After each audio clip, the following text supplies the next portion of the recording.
সমাগত শ্ৰী শ্ৰী কৃষ্ণৰাস মহোৎসৱ সমগ্ৰ ৰাজ্যৰ লগতে ৰহাটো ৰাসৰ আখৰা আৰম্ভ হোৱাৰ সমান্তৰালকৈ ৰহা কেন্দ্ৰীয় ৰাস উৎসৱ উদযাপন সমিতিৰ উদ্যোগত তৃতীয় বাৰ্ষিক শ্ৰীকৃষ্ণ ৰাস মহোৎসৱ প্ৰস্তুতি আৰম্ভ কৰাৰ লগতে শুক্ৰবাৰে নাগভাগ মুকলি কৰে আৰু আখৰা আৰম্ভ কৰে।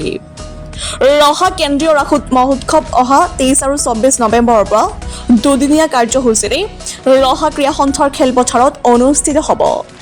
সমিতিয়ে সমূহ ৰাজ্যৰ উপস্থিতি আৰু সহায় সহযোগিতা কামনা কৰিছে। নগাঁৱৰ পৰা ৰাজমণি দাসৰ ৰিপৰ্ট, ডিজিটেল আছাম লাইভ। ৰহা কেন্দ্ৰীয় ৰাস আজিৰ পৰা আখৰা আৰম্ভ হৈছে, ইয়াৰ ওপৰত কি জনাব?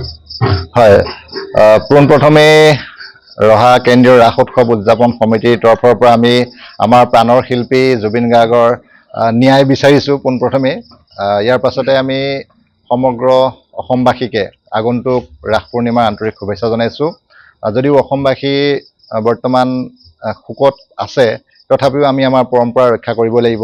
সেয়েহে বিগত দুটা বছৰৰ দৰে এই বছৰো ৰহা কেন্দ্ৰীয় ৰাস উৎসৱ উদযাপন সমিতিৰ উদ্যোগত অহা 23 আৰু 24 নৱেম্বৰ দুদিনীয়া কাৰ্যসূচীৰে শ্ৰী শ্ৰীকৃষ্ণৰ ৰাসলীলা ভাগ উলহ মালহেৰে আয়োজন কৰিবলৈ মনস্থ কৰিছোঁ। আৰু আজি সেয়েহে পৰমপিতা পৰমেশ্বৰৰ ওচৰত এখন নৈবেদ্য আগবঢ়াই আমাৰ 2 দিনৰ কাৰ্যসূচী যাতে সুকলমে পাৰ হয় আৰু মহাপুৰুষ গুৰুজনাৰ কেলিগোপাল নাট ভাগ যাতে আমি সুচাৰুৰূপে সম্পন্ন কৰিব পাৰোঁ, তাৰলৈ আমি আজি আখৰা আনুষ্ঠানিকভাৱে আৰম্ভ কৰিছোঁ।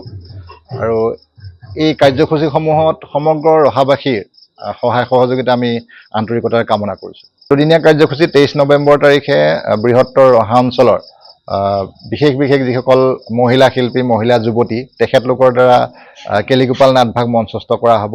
আৰু 24 নৱেম্বৰ তাৰিখে অসমৰ বিভিন্ন জিলাৰ পৰা আমন্ত্ৰিত যুৱক শিল্পীসকলৰ দ্বাৰা কেলিগোপাল নাটভাগ মঞ্চস্থ কৰা হ'ব।